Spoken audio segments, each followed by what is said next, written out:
But yeah, let's see what everybody is cooking up once again. I mean, one pick we already do know. So, yeah, let's head into the bands. Yeah. Blastoise immediately. T-Tar looks like it might be on the menu for Dark Crimson, but switching on and off of it, I really do want to see what somebody is able to do with T-Tar at some point tonight. I mean, I just think it's super fun. Glaceon going down.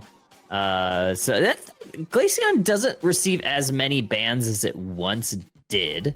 But I still think it's a great target because of the potential that it has. Oh yeah, no, totally. Going up against it, if you have a good Glacian player, it's still a very, safe, long-range pick right there. Ooh, the Sableye first pick. That's interesting, You love to see it. Indeed, and yeah, hopefully Sableye. the Umbreon. Sableye is definitely one of those characters. Squirtle is a menace with it, so if you're Orange Team, watch out. He's gonna invade. Just letting you know right now. But we do have the Umbreon Espion duo. I love to see it actually. Espion I still think is such a good pick. And also like picking up on the topic we've had like earlier with support A9, experience share Espion, they've done right. It can be fun, just saying, Squirtle tells me to stop snitching. My guy, you made like a whole YouTube video on it and made it your identity for like on Twitter for a while. Like I think you told on yourself. But another Mamo pick coming on in. We love to see it. And a lot of evolutions right there. Glacian is not going to be allowed. And Leafeon, not picked. So, but still a 3v. Very interesting that Leafeon gets left on that table. And Gengar is the speedster of choice, but I'm gonna want to see what they're cooking up. I think both teams have a pretty strong comp. You got that double tank comp on the side of the Orange team, along with that Blissey. And that leads me to believe that this Gengar is going to have a hard time. And if they could pop off, I will absolutely just shut up forever. Yeah. I mean, it's going to be interesting to see if the Umbreon is also going to opt for that Wish build for the additional healing. I mean, with Blissey heals, that's not a necessity, but obviously would give Umbreon itself and the team even more tankiness. I'm curious to see who is going to jungle on each side, because Purple side does have a few options that could potentially be on the table. Could we see a split jungle for Espion and Sylveon? It's very possible. I think that's probably the best option for the Orange side team. I'm not sure if they're super coordinated or like in VCs to be able to do that, but I think that honestly, I mean, you have both EVs coming to lane at level 4 for maybe whatever push that they want to do. But yeah, Ghastly going to be grabbing the central area for the purple team. It does look like one of the EVs is grabbing it for the Orange side team. And actually, Rosandra, look at that. Both EVs going to try to split the jungle. Nice, but Sableye wanting to have a say in the whole situation, and probably there to ruin both their days. Indeed, yeah, that's our blue buff, says Squirtle. I mean, I tried to warn them. I tried. Doesn't matter. Death taxes, Squirtle invading. Those are the 3 guarantees in life, and this Sableye is online. That's massive for them. Yeah, and we have that top lane Rolls or Gardevoir, which is pretty interesting. We now do have a Hyper Voice Sylveon, but the Gengar on the chase, not quite able to finish the job, and still a donut on Purple side. So once again, if you're stacking, you might want to change something. Yeah, ooh, yeah. Gengar's gonna have to eject on out because that Hyper Voice was just chunking it down, and that's kind of what we were talking about. There's a lot of tankiness on the side of the orange team, so Gengar it's something that's gonna be tough because Gengar really thrives when there are a lot of squishy Pokemon, and despite there being 2 attackers on the side of the orange team, Sylveon is kind of one of the tankier attackers out there.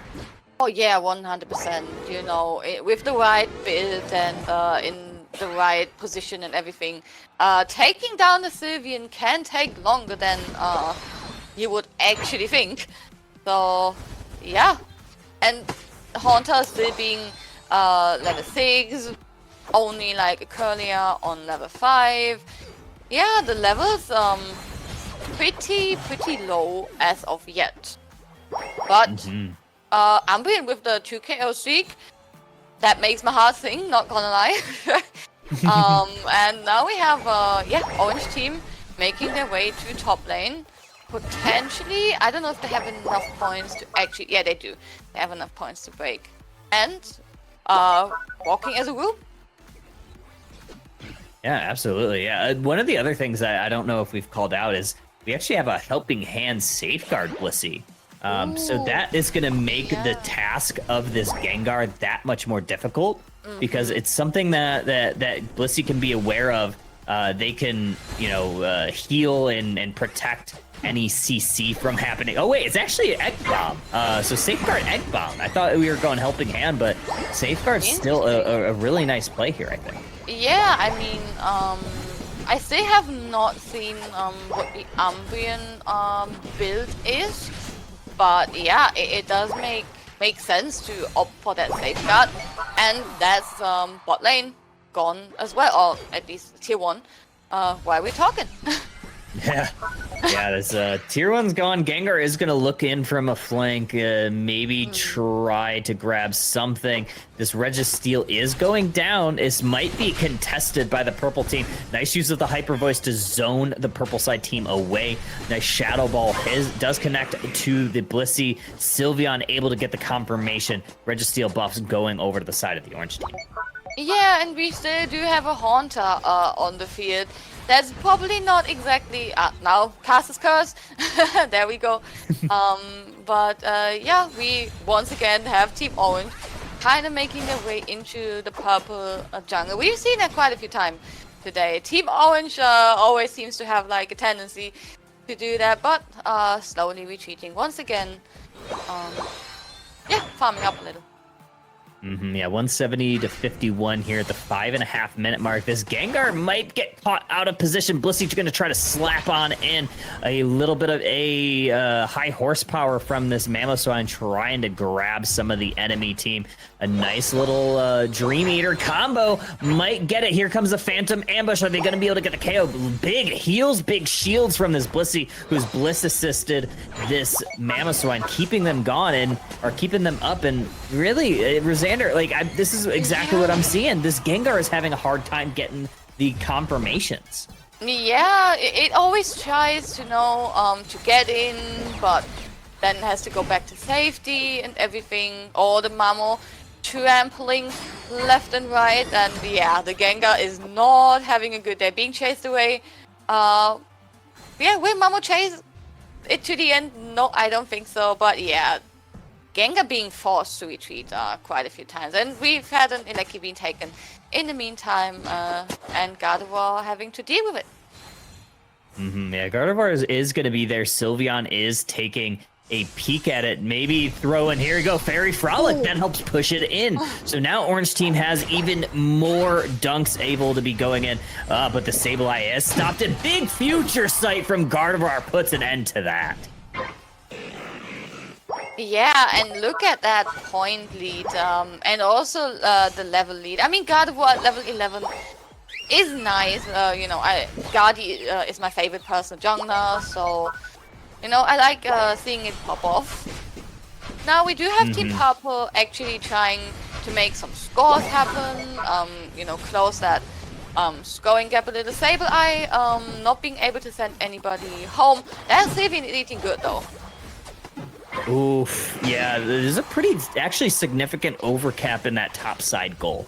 I believe it was 39 points. Blissey was trying to defend it and wait until the rest of the team could show back up, but unfortunately, they were not so fast. But yeah, that cut into the lead to the orange team. Now within just a little over 100-point deficit that purple side team is going to have to make up. This Gardevoir is the highest level in the match, so they've done some nice catch-up XP on the side of the purple team, but they are going to need to cut into this score gap. That might mean that Rayquaza is going to be very important, but look at here, 10 seconds until this next Regieleki, and we might have an opportunity for this orange side team to take that before Ray.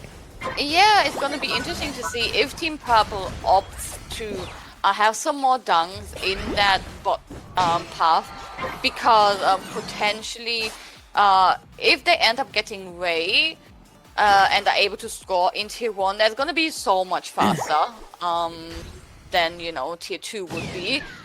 But, you know, we do have a bit of a poking. I like the Mime Wars, not gonna lie, and Eleki once again knocking on that door. Yeah, not only that, but I think this Lecky, I mean, if you're purple side team, you might just let this walk in at this point. Yeah. Break the goal. It would be a very minimal overcap, but now you're kind of setting up orange team to maybe dunk a large amount overcap if they decide to just back cap instead of be at the rate fight. But Gengar, look at this Gengar popping off kind of late game. Chaos Glower is gonna send at least one character back to the Ray, or back to base. Gengar is dangerously low, misses the Dream Eater combo on Blissey. Oh, don't mess with the Bliss. Oh, you might regret it. No, Gengar having to retreat, kind of running into that Mamo. Opting for a score? No, apparently not. Team Orange poking a little at that rate. So, yeah, but now we do have the United popping. Yeah. United is popping out. Here we go. Fairy Singularity does connect onto that Mamoswine. Mamoswine running dangerously low. Pops the Mammoth Mash and is going to have to peel on back towards their back line.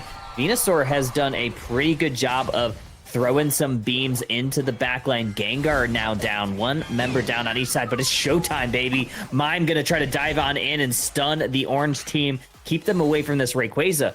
And now, under 100-point match here, this is where you might see some backcaps happening.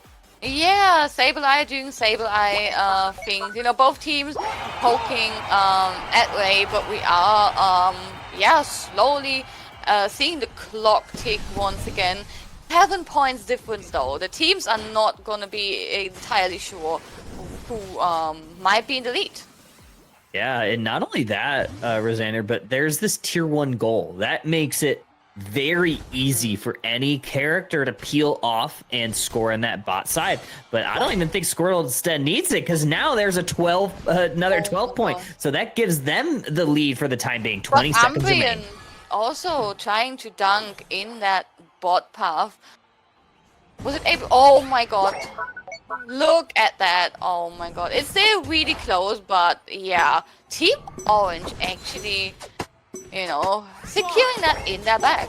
Yeah, 32-point dunk in the home base, combated with a 30-point dunk. I believe that orange team has prevailed here just by the skin of their teeth. They put themselves in a nice lead, throughout the game, and some pretty stealth backcaps by Squirtle's Den doesn't quite amount to enough points. 305, 340 your final. Yeah, and Rayquaza are not even being taken. So that just shows that sometimes it's the smart plays around it, defending and backcapping and everything like this, which in a coordinated team play, obviously, can prove to be very valuable. Gengar doing almost 90k damage though. That's pretty solid. I mean, it has been feeding on the defenders of orange side, kind of. So it does make sense. But yeah, still interesting game. Yeah, Gengar was able to, like you said, Gengar is still able to do a lot of damage, but unfortunately for them, the damage didn't convert to the KOs that you really like to see Gengar do. You know, like we said, Gengar really thrives in that, you know, when the teams are squishy. Loved seeing it, but oh man, it seemed like the Orange team drafted everything that Gengar is, you know, good at or struggles against. But still, you know, we love seeing those picks on the field, and yeah, so definitely interesting to see like the thoughts going into the comms of the teams. Yeah, good job, everybody. That was insanely close. The Sableye back cap at the end, just really closing that score gap was so huge. So many good engages. And honestly, like, I don't know that I've ever seen a Gengar take that long to get online for the sheer fact that they were just being stunted. Like, not for lack of trying. And I know that, you know, Yuki's a completely cracked Gengar, but there was just enough eyes on him to keep him from scaling the way that he needed to scale and just ruining everybody's lives for, you know, 8 minutes solid. So that was actually really, really strategic gameplay on behalf of the opposing team. So that was really fun to watch. Good games, though. Yeah, also, hi, Sammy. Hi, Pichu Kid. Hi, Mons.